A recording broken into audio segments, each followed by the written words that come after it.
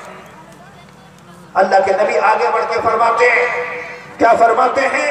اللہ کے نبی آگے بڑھ کے یوں فرماتے ہیں کہ من القا حصیرا فی المسجد کسالہ، مسجد میں چٹائی نہیں ہے، ایک شخص کے دل میں خیال آیا، انہوں نے اپنے ماں باپ کے نام سے مسجد میں چٹائی دے دی، ایک انسان کے دل میں خیال آیا، اس نے مصلی دے دیا، اس نے چٹائی کا انتظام کر دیا، کمبل کا انتظام کر دیا، دری کا انتظام کر دیا، گدے کا انتظام کر دیا، اللہ کے نبی فرماتے ہیں من القا حصیرا فی المسجد کسالہ، کہ جو انسان مسجد کے لیے چٹائی کا انتظام کر دے گا، دری کا انتظام کر دے گا، اللہ تبارک و تعالیٰ کل قیامت کے دن اس کو جنت کا جوڑا پہنائیں گے، جنت کا جوڑا۔ ہم اور آپ کو جنت کا جوڑا نہیں پڑھنا،